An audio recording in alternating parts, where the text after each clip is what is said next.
안녕하세요. 워런 버핏처럼 매일 신문을 박준모와 함께 읽으면서 투자의 고수가 됩시다. 오늘 9월 14일 수요일 순서입니다. 어제는 우리나라 주식시장이 큰 폭으로 올라서 기분이 좋았다면 그래도 양호한 편이에요. 보니까 미국은 5일 동안 올란 거 거의 다 이제 한 방에 토해냈는데요. 우리가 어제 2.7% 이상 올랐는데 지금 장중에 점심시간인데요. 한 1.5% 빠졌는데 종가가 어떻게 될지는 모르겠지만 네, 양호하게 버티는 그런 모습을 보이고 있습니다. 시황 얘기는 우리 최일호 상무랑 찍었던 채플미 확인해 주시고요. 오늘 주요 기사 한번 읽어보겠습니다. 지금 환율이 지금 1390원 뭐 요렇게 가고 있거든요. 네, 금융위기 상황 아니면 실질적으로 1300원을 잘 안 넘는데 과거에 이제 닷컴 버블이 깨졌을 때 2001년도 그때도 약간 페드의 공격적인 금리 인상으로 그때 당시에 이제 페드의 정책 금리가 6.5까지 올라갔다가 경기 침체가 이제 오니까 불이 나게 다시 2001년부터 금리를 낮추게 되는데 그 2001년도 리세션으로 들어갔던 기간에 환율이 IMF 이후에 한 1100원까지 떨어졌다가 다시 이제 한 1350원까지 올라오거든요. 그때를 제외하고는 뭐 금융위기 상황이 아니면 1300원을 잘 돌파 안 했는데 지금 1390원 하니까 요 부분에 대해서 박철범 고려대 경제학과 교수님이 서울경제 이제 칼럼을 쓰셨어요.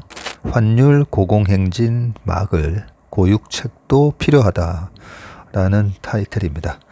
참고로 오늘은 전부 이제 서울경제에서 기사를 따왔습니다. 교수님이 뭐라고 얘기하셨는지 한번 읽어보겠습니다. 환율의 움직임이 심상치 않다. 달러당 환율이 약 1년 전에 1150원에서 1160원 사이를 변동했고 불과 6개월 전에는 1210원에서 1230원 사이를 오르내렸었는데 8월 초에 1300원을 넘기기 시작하더니 어느새 1400원에 가까워지고 있다. 이 같은 환율의 움직임은 1년 전에 달러를 매입해 보유하고 있으며 지난 1년간 약 18%의 원화 표시 수익률을 올린 것을 암시한다. 네, 이러다 보니까 미국 주식 같은 경우에 S&P 500이 한 이 정도 빠져 있는데 환율이 올라가면서 실제로 지금 미국 주식 투자하시는 분들이 원화 환산 기준으로 보니까 별로 안 터졌네. 지금 이런 상황이 되는 거죠. 참고로 이제 1월 달 대비 지금 1월 고점 대비 S&P 500이 마이너스 18.4%. 네, 그렇게 빠져 있습니다. 반면에 이제 코스피 같은 경우에는 달러로 환산을 해보면 지금 마이너스 40% 이렇게 돼 있습니다. 고점 대비. 그 고점도 작년 6월 25일 대비. 그렇고요. 그게 이제 환율 효과가 이렇게 다르게 나타나고 있습니다. 환율은 두 국가 통화의 교환 비율이다. 달러당 환율이 가파르게 상승하고 있다는 것은 원화의 가치가 떨어지고 상대적으로 미국 달러의 가치가 올랐다는 것을 의미한다. 환율은 기본적으로 외환시장에서의 수요 공급에 의해서 결정되기 때문에 외환시장에서 누가 외환을 수요 또는 공급하는 것일까를 파악하는 것이 현재 환율의 움직임을 이해하는 데 도움이 된다. 먼저 외환은 외국과 일반적인 상거래를 하는 경제 주체들이 필요로 한다.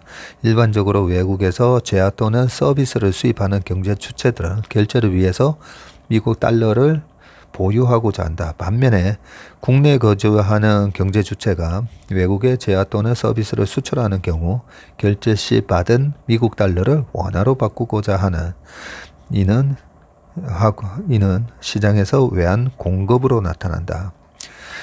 이와 같이 타국가 재화 또는 서비스 거래로 발생하는 수지 타산은 외환시장에서 경상수지로 계측이 된다. 현재 한국의 경상수지는 지난해와 비교하면 규모가 감소했지만 흑자를 보인다고 한다. 이는 외국과의 재화 서비스 거래로 발생하는 외환에 대한 공급이 수요보다 상대적으로 크다는 것을 의미하기 때문에 외국과의 상품과 서비스 교육이 현재의 가파른 환율 상승을 야기한 것으로 보기 어렵다는 것을 암시한다.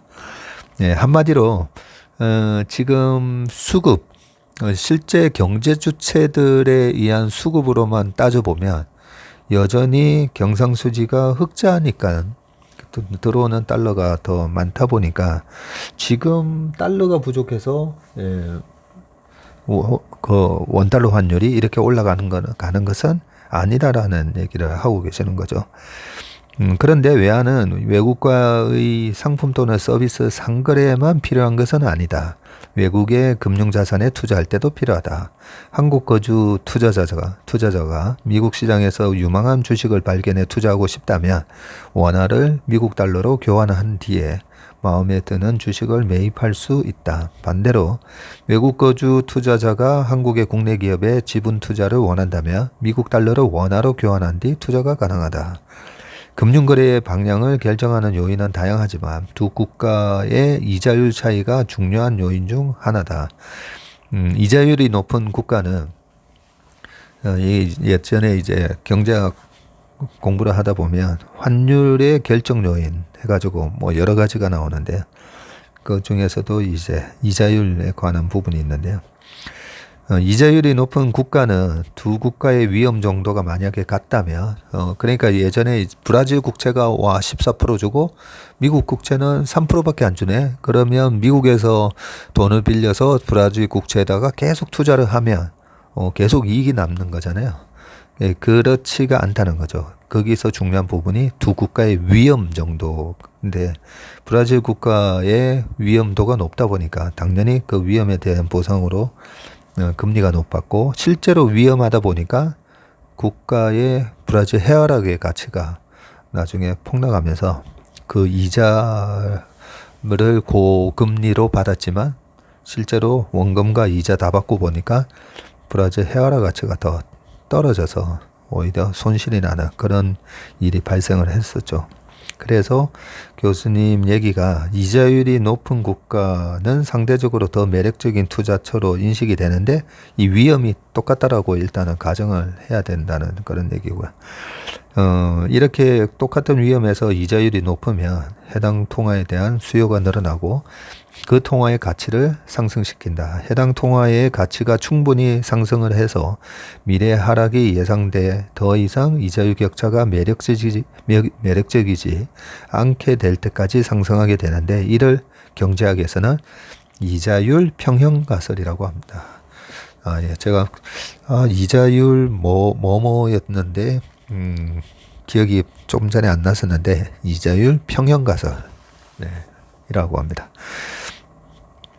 최근 한국과 미국의 중앙은행은 물가 상승을 억제하기 위해서 이자율을 높이고 있고 미국 중앙은행은 시장의 예상을 깨고 빅스텝, 자이언트 스텝으로 불릴 정도로 과감하고 공격적으로 이자율을 올리고 있는데 반해 한국은행은 미국보다는 완만하고 점진적으로 지금 올리고 있죠. 이러한 이자율 상승 속도의 차이로 인해서 현재 양국의 기준금리 상단이 같아졌다.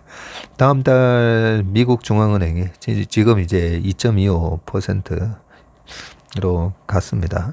다음 달 미국 중앙은행이 다시 한번 빅스텝을 밟을 것으로 예상이 되고 지금 빅스텝이 아니라 또 자이언트 스텝이 되는 거죠. 한국의 국가신용 등급이 미국보다 낮은 점을 감안하면 환율이 가파르게 오르는 것은 경제학 관점에서 보면 당연한 귀결이다. 예, 똑같은 위험이면 이자가 높은 쪽으로 이제 돈이 흘러가야 되는데 지금 미국 신용 등급이 한국보다는 한국보다는 더 안전한 나라인데 이자를 더 많이 준다. 그러면 그쪽으로 이제 돈이 흘러간다는 당연한 얘기다라는 얘기를 하시죠. 그렇다면 현재 환율 급등은 얼마나 지속될 것인가? 이게 중요하죠. 현재 상황에서는 한국과 미국 중앙은행이 향후 통화 정책을 어떻게 운영하는가가 중요한 요인으로 보인다. 미국의 중앙은행은 물가 안정을 위해서 가파른 금리 인상을 거듭 천명하고 있지만 한국은행은 물가 안정과 더불어 경기 침체, 가계 부채 등도 고려하면서 금리 인상에 상대적으로 미온적인 인상을 주고 있다. 하지만 한미 간 금리 격차가 지속되면 환율의 고공행진은 계속될 것이고 이는 투자자금 유출뿐 아니라 수입 물가 지수를 올려서 물가 상승을 부추길 수 있기에 한국은행은 환율과 물가 안정을 위해 더 과감한 통화 정책이 필요한 것으로 보인다. 교수님 의견은 이것저것 너무 고려하지 말고 좀 더 미국하고 같이 보조를 맞춰서 과감한 금리 인상을 해라. 뭐 이런 말씀이시네요. 예, 그 이창용 그 하는 총재님이 굉장히 소신 발언을 최근에 많이 하셔서 제가 굉장히 참 멋지다. 뭐 이렇게 말씀을 드렸었잖아요. 그 이창용 하는 총재께서 그런 말씀을 하셨어요. 이번에 한국은행이 정치로부터는 독립돼 있지만 그 연준으로부터는 독립되어 있지 않다. 예, 그렇게 말씀하시면서 방금 이 교수님이 얘기하신 부분을 정확하게 지금 이해하고 계신 거죠. 연준이 이렇게 계속 금리를 올리면 우리도 어쩔 수 없이 올릴 수밖에 없다라는 부분을 얘기하셨기 때문에 단지 지금 10년물 국채 금리 기준으로는 우리나라 국채가 뭐 3.8%, 미국에 올라서 3.3% 수준, 여전히 한 50bp 차이가 나기 때문에 여전히 그 정책 금리만 가지고 돈이 여기서 확 빠져나가서 미국으로 가지는 않을 거다라고 저는 생각을 하고 있고요. 그리고 10년물이 지금 좀 빠져서 3.62 하고 있네요. 3.62 그렇게 하고 있고요. 그리고 제가 PER하고도 비교를 했지만 향후 이제 경기 침체가 와서 금리가 급격하게 다시 꺾인다라고 했을 때 꺾이고 그리고 이제 뭐 환율도 계속 달러 지수가 계속 지금 110 정도까지 여기서 머무르지는 않을 거니까요. 과거 통계를 보면 다시 95, 93 이 정도로 떨어질 거니까 그렇게 됐을 때 환에 대한 배팅이잖아요. 또 통화에 대한 배팅.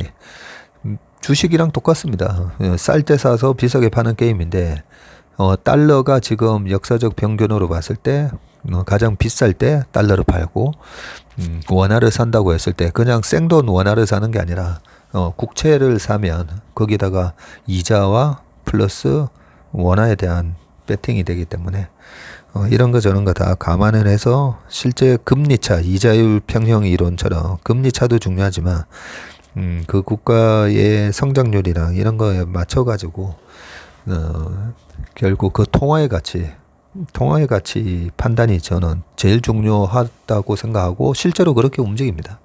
통화가 appreciation 되느냐, depreciation 되느냐. appreciation이 바로 이제 통화 가치가 절상되는 거고요. depreciation 되는 게 통화 가치가 이제 절하되는 거라고 봤을 때 앞으로 1년, 2년 동안에 통화 가치가 어떻게 될 거나 그 부분을 본다면 지금 약간의 금리 차가 난다고 해서 자금의 이탈이 그렇게 날지는 않을 거다 생각합니다. 어제 같은 경우에 보면 외국인이 선물하고 현물 다 합쳐서 코스피, 코스닥 그리고 선물 다 합쳐서 1조 7천억 정도 샀더라고요. 네. 그런 부분도 여러 가지 이제 이자 이외에 그런 투자에 고려해야 될 변수들이 되게 많다라는 점을 어제 외국인의 매수를 통해서도 좀 알 수가 있습니다. 그 다음 뉴스를 보겠습니다. 초코파이 너마저 오리온 9년 만에 주요 제품값을 인상했다라고 돼 있는데 9년 만이잖아요. 9년 만이면 지금으로부터 9년 전이니까 2013년이다. 그죠? 네. 16개 과자 평균 15.8% 올렸다고 합니다. 원부자재 값이 안정되면 내릴 거다라고 얘기를 했네요. 2013년 이후 9년 만에 가격을 올렸는데 초코파이가 12.4%, 그리고 포카칩 12.3%, 꼬북칩 11.7%, 예감 25% 이렇게 올렸고요. 오징어 땅콩, 다이제, 고래밥, 닥터유 에너지바 이런 것도 전부 오리온 제품이네요. 이런 제품은 44개 제품의 가격은 인상하지 않기로 했다고 합니다. 또 오리온은 원부자재 가격 및 에너지 비용이 하향 안정화될 경우에는 제품의 양을 늘리거나 제품 가격을 인하할 방침이라고 얘기를 했습니다. 2013년 이후 9년 동안 효율 경영을 지속적으로 추진해서 적극적인 원가 절감 활동을 펼치면서 전 품목의 가격을 동결해 왔다면서, 하지만 지난해부터 유지류와 당뇨, 감자류 등의 주요 원재료의 가격이 급등하면서 원가 압박이 가중돼서 이번 인상 조치를 실시하게 됐다라고 합니다. 이런 뉴스가 있으면 이제 습관적으로 바로 이제 오리온이 그러면 2013년도에 가격을 이렇게 올렸을 때 그 전후에 주가는 어떻게 됐었는지 좀 찾아보고 싶잖아요. 그러면 한번 살짝 찾아보고 있는데, 지금 오리온만 치시면 아마 이 지주회사로 분할을 했기 때문에 옛날 주가가 안 보입니다. 그래서 오리온 홀딩스 주가를 쳐서 과거의 주가 패턴을 볼 필요가 있는데요. 2010년 그때 그리스 사태 있고 2011년 8월 달에 미국 신용 등급 강등이 있으면서 그때 이후로 상당히 이제 경기 침체에 약간 느낌이었었거든요. 그런 와중에 2011년, 12년, 13년에도 계속 QE3까지 하잖아요, 미국이. 어떤 분들은 주가 차트만 보고 2012년부터 경기가 되게 좋아졌다 뭐 이렇게 얘기하시는데, 실질적으로는 경기가 안 좋았기 때문에 QE3 그 다음에 뭐 오퍼레이션 트위스트 이런 걸 갖다가 계속 2014년까지는 양적 완화 조치를 계속 할 때였습니다. 우리나라도 2011, 12, 13 요때 이제 순이익이 100조에서 70조 때까지 계속 이제 감익하던 시기였기 때문에 그래서 이제 박스피로 들어가게 되는데, 요때 2011년도에 오리온의 주가가 얼마 올랐냐면요, 75.6% 올랐고요. 2012년도에 62% 올랐고요. 2013년도에 12.7%까지 올랐다가 마이너스 13%로 끝났네요.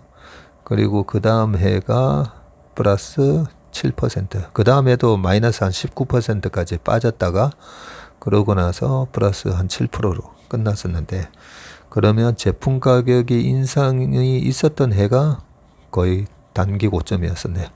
그리고 2015년도에 다시 한 36% 올랐다가 종가는 15% 정도로 끝났었는데, 이때 이제 경기가 안 좋다 보니까 중후장대 기업들이 안 좋았고, 반면에 성장 모멘텀이 있는 기업들의 주가가 날아갔었는데, 이때 당시에 오리온이 전 세계에서 특히나 이제 중국에서 오리온 초코파이를 가지고 생일 그 케이크처럼 막 이렇게 촛불 켜놓고 막 하고 그런 영상들이 막 나왔던 게 요때 2013, 14, 15년 요때였었거든요.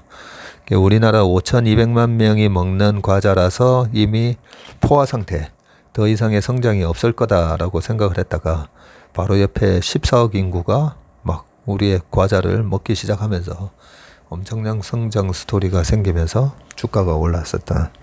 그런 기업이 바로 오리온이었고, 저때 당시에 최고의 대장주가 또 오리온이었었습니다. 한편 오리온에 앞서서 롯데제과와 혜태제과도 올해 들어서 주요 스낵 제품의 가격을 10% 안팎으로 인상을 했었죠. 네.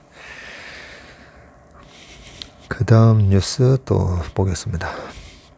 골드만삭스에서 팬데믹 동안 중단했던 정리해고를 재개한다라고 합니다.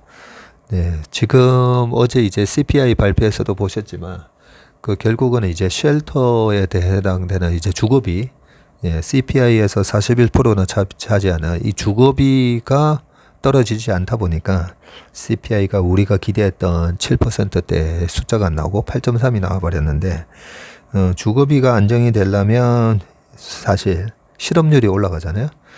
실업률이 올라오면 이 대도시에 일자리 때문에 와가지고 조금이라도 더 비싼 가격에도 불구하고 높아진 렌트비를 기꺼이 내면서 주거비가 올라가는 그런 모습이 나오는데, 정리해고가 이래 되면 2020년 코로나 때 실업률이 14%까지 올라가거든요. 예, 그때 그 뉴욕을 비롯해서 대도시의 그 렌트비가 확 떨어졌습니다. 그냥 그런 거기 때문에 그래서 이렇게 정리해고가 재개되면 될수록 주거비를 안정화시키는 그런 효과가 몇 개월에 걸쳐서 이제 나타날 거라고 생각합니다. 골드만삭스가 코로나 이후 최대 규모의 감원을 진행을 한다. 이달부터 수백 명을 해고할 계획이라고 블룸버그 통신이 발표했는데요. 총 감원 규모는 이전 수차례의 감원 때보다 작지만 코로나 팬데믹 기간에 중단됐던 골드만삭스의 연례 감원이 재개된다는 점에서 주목된다고 합니다. 골드만삭스는 그간 하위 성과자의 1에서 5%를 대상으로 해고를 진행했으나 팬데믹 기간이 지난 2년간 이를 중단을 했다가 직원 수가 2분기 말 기준 4만 7천 명으로 1%만 해고해도 약 500명이 일자리를 지금 잃게 되는데요. 이미 7월에 경제 전망이 악화되고 있는 만큼 고용을 늦추고 비용을 줄일 것이라면서 감원을 예고한 바가 있는데 올 2분기 순이익이 전년 동기 대비 48%나 급감하는 등 저조한 실적이 감원을 더욱 부추긴 것으로 보인다고 합니다. 미국의 침체 위험에 더해서 연방준비제도의 금리 인상으로 자금줄이 말라버렸다라고 로이터 통신이 또 설명을 했고요. 골드만삭스를 시작으로 감원 행보가 월가 전역으로 번질 것이라는 관측도 나오고 있습니다. 월가 기업들은 통상 9월 첫 월요일인 노동절 이후 저성과자들을 해고해 왔는데 팬데믹 이후 인력난을 이유로 이를 중단을 했었다고 합니다. CNBC 방송은 골드만삭스가 감원에 나서는 유일한 은행은 아닐 것이라면서 기업 공개와 정커본드 발행 등 IB 활동이 급감하면서 팬데믹 이후 처음으로 월가에 대규모 감원 여건이 조성됐다고 분석을 했습니다. 카슨그룹의 라이언 데트릭 수석시장 스트래티지스트는 은행들이 가능한 한 비용을 절감하라는 압력을 계속 받으면서 정리해고와 채용 둔화가 나타날 가능성이 있다고 말했습니다. 그 다음 뉴스는요, 무역 적자에 관한 부분입니다. 우리나라가 한 달에 한 번이 아니라 이제는 10일 단위로 무역 상태가 어떻는지를 바로바로 발표를 해주다 보니까 실제 지금 수출입 동향이 어떻게 되고 어떤 산업군이 수출에 있어서 좋은 성과를 내는지 알 수가 있습니다. 그래서 저희도 이 수출입 동향이 나오면 항상 아침마다 회의를 하면서 이 수출입 동향에 대한 부분을 체크해 봅니다. 벌써 24억 불 적자, 25년 만에 6개월째 적자 가능성이 높아졌다라는 부분이고요. 9월 무역 수지도 지금 초미상인데 수출이 17%나 줄었고 수입보다 크게 줄었다라고 되어 있습니다. 고환율의 에너지값 여전히 높아 올 누적 적자 300억 불 돌파 우려다라고 되어 있는데 요 얘기만 보면 좀 무섭잖아요. 그런데 작년에 이번에는 추석이 9월 9일부터 연휴 들어갔었잖아요. 그죠? 보통 이제 대기업들은 추석 전에 좀 더 이제 그 명절을 보내는 휴가 일수가 좀 더 긴데 작년에는 그러면 추석이 언제였는지 우리가 확인할 필요가 있습니다. 이런 데이터들이 다 작년 동기 대비 동월 대비 이렇게 나오기 때문에 작년 지금 추석이 언제였는지 여기는 잘 안 나오네. 그냥 바로 여기 칼렌더에서 보고 말씀드릴게요. 작년에는 추석이 19, 20, 21, 22였습니다. 그러면 지금 수출 데이터는 이번에 9, 10, 11이 끼어 있었기 때문에 약간 추석 영향을 좀 받았겠죠. 네. 그리고 작년에는 추석이 19에서 22일이었으니까 23, 24, 25까지 추석 연휴였다라고 보면 이번 달 중순 이후에 나오는 수출 데이터는 작년 동월 대비 큰 폭으로 증가하는 듯한 또 그런 식의 아마 데이터가 나올 겁니다. 그래서 우리가 우리나라는 이렇게 작년 설과 추석이 언제였는지 그걸 잘 고려해서 이런 데이터를 봐야 됩니다. 이달 10일까지 무역 적자 규모가 24억 달러를 넘었다. 에너지 가격이 예년에 비해서 여전히 높은 수준을 유지하는 가운데 수출마저 둔화되는 탓이다. 이 같은 추세라면 1997년 외환위기 이후 25년 만에 6개월 연속 무역 적자를 피하기 어려워 보인다. 13일 관세청에 따르면 수입보다 수출이 크게 줄면서 이달 10일 기준 무역 수지는 24억 달러 정도 적자를 내고 있고요. 올 들어 누적 적자 규모도 275억 5천만 달러를 지금 기록하고 있으면서 300억 달러 적자 돌파 우려가 커지고 있다고 합니다. 세부적으로 보면 9월 수출액은 162억 4,600만 달러로 지난해 같은 기간에 비해서 16.6% 감소했다. 추석 명절 영향으로 이 기간 조업일수 6.5일이 지난해보다 이틀 적었던 영향이 컸다. 여기서 이제 서울경제 김우보 기자님이 이 명절 효과에 대해서 언급을 해놓으셨네요.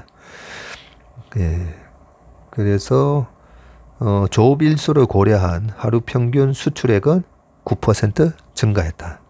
조업 일수를 고려한 하루 평균 수출액은 증가했네요. 주요국의 수출이 모두 이제 줄었는데요. 특히 최대 교역국인 중국에 대한 수출은 20.9%나 감소했고요. 미국이 11.6%, 유럽연합이 23.2%, 베트남 11.4% 등도 줄었다. 품목 기준으로 보면 승용차가 17.9%, 철강 제품이 36.4% 줄고요. 반도체는 오히려 7.9% 늘었네요. 수입액은 186억 8,800만 달러로 1년 전보다 10.9% 감소했고요. 조업일수를 고려한 하루 평균 수입액은 16.6% 늘었다고 합니다. 원유 가격이 지난해보다 높은 수준을 유지하면서 원유가 15.7% 늘었고 가스가 92.3% 늘어났네요. 문제는 무역적자 기조가 하반기 내에 이어질 수 있다는 점이다. 수출부터 살펴보면 대중 수출이 단기에 반등할 가능성이 크지 않고 코로나 봉쇄 조치를 6월 달부터 단계적으로 지금 중국이 해제하고는 있으나 예년의 성장세를 보이지 못하고 있기 때문이다. 7월 중국의 산업 생산 증가율과 소매 판매율은 각각 3.8%, 2.7%를 기록해서 5% 안팎을 점친 시장의 전망을 크게 밑돌았다. 핵심 품목인 반도체 가격 하락세 또한 4분기까지 지속될 것이라는 관측이 많다. 그렇게 얘기를 해 놓으셨습니다. 그 다음 뉴스를 보겠습니다. 이자 못 내고 있는 좀비 기업 2년간 24% 늘었다라는 기사인데요. 한국경제연합회에서 한국 상장 기업의 한계 기업이 홍콩 다음으로 많다. 이렇게 돼 있는데요. 지난해 영업이익으로 이자 비용조차 갚지 못하는 한계 기업 수가 코로나 확산 이전인 2019년보다 24%가량이나 늘었다는 분석이 나왔다. 이거 작년 데이터를 가지고 얘기하는 거네요. 한경련은 13일 김윤경 인천대 교수에게 의뢰해서 작성한 기업 구조조정 제도 개선 방안 보고서에서 이렇게 밝혔는데요. 한계 기업은 영업이익을 이자 비용으로 나눈 이자 보상 배율이 3년 연속 1 미만인 회사를 뜻한다고 합니다. 김 교수에 따르면 2017년에서 21년 주식회사 등의 외부 감사에 의한 법률을 적용받는 비금융기업 22,388곳을 분석한 결과 작년 한계 기업은 2,823개로 조사가 됐고요. 이는 코로나 이전인 2019년보다 23.7%나 늘어난 수치이고요. 한계 기업의 종업원 수도 2019년도에는 24만 7천여 명에서 지난해 31명 4천 명으로 26.7%나 증가했다고 합니다. 기업 규모별 한계 기업 수는 중견 대기업이 2019년도에 389개에서 지난해 449개로 15.4% 늘었고요. 중소기업은 1891개에서 2372개로 25.4%나 급증을 했다고 합니다. 산업별로는 전체 한계 기업 가운데 제조업의 비중이 40.4%로 가장 컸고요. 제조업 중에서도 자동차 및 트레일러 제조업, 기타 기계 및 장비 제조업, 전자부품, 컴퓨터, 영상, 음향 제조업의 한계 기업 수가 상대적으로 많았다고 합니다.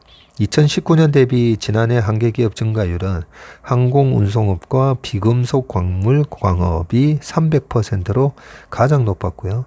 음식점 및 주점업도 200%, 음료 제조업도 200%, 가구 제조업이 100% 이렇게 증가를 했다고 합니다. 미국, 일본, 중국, 홍콩 등 세계 주요 증권거래소 가운데에서는 지난해 기준으로 한국의 한계기업 비중 17.1%보다 높은 데가 홍콩이 28.9%였고요. 김 교수는 한계기업은 개별 기업의 문제를 넘어서 정상기업의 인적 물적 자원 활용을 제한하고 경제 효율성을 감소시켜서 국가 경제의 부담으로 작용할 수 있다면서 기업 구조조정 촉진법과 기활법을 개선하고 상시화해서 기업의 사업 재편과 구조조정 활성화를 도모할 필요가 있다고 강조를 했습니다. 기촉법과 기활법은 한시법으로 각각 2023년 내년과 2024년도에 일몰될 예정이라고 하네요. 그리고 그 다음 뉴스를 보겠습니다. 마지막 뉴스입니다. 인력이탈 국민연금 서울 사무소를 설치해야 된다라는 기사입니다. 이 부분은 저희는 이제 국민연금하고 일을 많이 해봤고 국민연금이 우리 정시에서 가장 큰 형님이라고 얘기했잖아요. 예, 그런데 좀 문제가 많습니다. 일단 내용을 좀 먼저 읽어보면요. 2017년 전주 이전 이후 이탈이 가속화되고 있는 국민연금공단 기금운용본부 인력을 붙잡기 위해서 서울 및 해외에 사무소를 설치해야 한다는 제언이 나왔다. 특히 대체투자 전문가 등 관련 인재를 잃지 않으려면 평균 성과급도 20%가량 인상해야 한다는 지적이 제기됐다. 이 같은 개선 방안을 시행하려면 넘어야 할 산이 많다는 지적이다. 우선 지역 균형 발전을 위해서 기금운용본부를 전주로 이전했는데 서울 사무소 설치는 이런 취지에 반한다는 비판이 나오고 있고요. 그리고 공공개혁 차원에서 공공기관의 재무 건전성을 강조하는 점과 주요 국가의 초긴축 움직임 속에서 국민연금의 투자 실적이 지금 악화하는 점 등이 걸림돌로 작용할 수 있다는 관점이다 라고 돼 있는데 제가 지난번에 좀 클러스터를 만들어야 시너지가 난다고 했잖아요. 그래서 지역 균형 발전은 중요한데 지금 사학연금은 나주에 가 있고요. 국민연금은 전주에 가 있고요. 그리고 또 큰 운용사 기관이 우정사업부죠. 우정사업부는 또 정부기관이다 보니까 세종시에 있고 이렇게 이제 흩어져 있다 보니까 우리나라가 지금 국민연금이 벌써 세계 3대 연기금이 돼 있는 상황에서 굉장히 큰 자금을 갖고 있는 큰 손이거든요. 근데 그 큰 손의 역할에 이제 낙수 효과를 주려면 나주에 있는 사학연금도 이렇게 국민연금 주변으로 우정사업부까지 이렇게 같이 모여 있으면 전 세계의 골드만삭스부터 시작해가지고 웬만한 큰 IB들은 예를 들어서 이 국민연금 클러스터 주변에다가 다 이제 브랜치를 둘 겁니다. 그렇게 하면 훨씬 더 지역 경제 활성화에 도움이 될 거고, 그 지역 안배를 할 때 그렇게 한 산업을 이래 몰아주자는 거죠. 네, 그렇게 몰아주고 나주에는 다른 걸로 또 몰아주고, 네, 이런 식으로 하는 게 훨씬 이제 효율적이다는 생각이고요. 지금 실태는 어떠냐면요. 지금 연도별 기금운용본부 이탈 인력이라고 해서 지금 표가 나오잖아요. 2016년도에 30명, 2017년도에 27명. 벌써 17년도에 이제 이전한 데에서 제 아는 분들도 16년도에 많이 나왔어요. 나와가지고 이제 보험사의 운용 파트라든지 이런 데로 막 옮기셨습니다. 18년도에 34명, 19년도에 23, 20년도에 30. 21년도에 12. 그렇고요. 이 국민연금에 계시는 분들이 굉장히 이제 박봉에 전주까지 내려가서 거의 다 주말 부부를 하고 계시더라고요. 혼자 내려가서 있다가 주말에 또 기차 타고 올라오고. 예, 그냥 여러 가지로 힘들다 보니까 정말 이제 뛰어난 분들 같은 경우에 정말 어떤 큰 우리 국민들의 노후 자금을 내가 관리한다는 이 사명감을 가지고 하지 않으면 굉장히 근무하기 힘듭니다. 그래서 국민연금의 운용 기금 파트가 신사동에 있었거든요. 지금도 아마 신사동에서 있는지 모르겠는데 신사동에서도 많이 회의를 하고 했었는데 그런 측면에서 이런 제안을 한 것 같습니다. 네. 이 부분은 이것뿐만 아니라 또 여러 가지 문제 중에 제가 예전에 국민연금 한 5, 6년 전에 운영할 때도 간담회라고 있거든요. 간담회에서 제가 손들고 얘기할까 말까 하다가 말았었는데 국민연금 자금을 이 아웃소싱을 주거든요. 저희는 같은 자문사나 운용사한테 아웃소싱을 주는데 그 아웃소싱을 주는 자금이 굉장히 인센티브가 굉장히 박합니다. 그래서 제가 그때 손들고 얘기하려고 했던 게 이렇게 소중한 자금을 운용해 달라고 맡기면서 10만 원어치의 코스 요리의 수준의 그런 퀄리티를 만들어내라 라고 요구를 합니다. 요구를 하면서 이제 운용 보수라고 이제 주는 게 5천 원을 주는 거죠. 5천 원을 주면서 여러분들 운용 잘해주세요 하고 하면 그 국민연금을 운용하는 그 매니저나 그 회사 입장에서는 돈이 안 되는 비즈니스가 돼버리거든요. 실제로 5, 6년 전에 굉장히 잘 나가는 운용사에서 그 국민연금 우리가 운용할 필요가 있나? 그거 돈 안 되는 거 운용할 필요가 있어라고 그 회사 대표님이 얘기하셨다 그러더라고요. 그 국민연금 돈도 안 되는데. 예, 그러다 보면 정말 잘하는 운용사에서는 어플라이를 안 하고 당장 이제 먹고 살기 힘든 운용사에서는 계속 이제 국민연금에 이제 목매달고 우리가 그렇게 소위 말해서 이제 조선이 뭐 몇 년 전에 뭐 저가 수주했다 그러잖아요. 예, 저가 수주하는 그런 실태가 벌어지고 있었기 때문에 과감하게 인센티브도 좀 높이고 그러면 어떻게 했느냐라고 손들고 얘기하려다가 얘기를 말았는데 그런 분위기가 또 많습니다.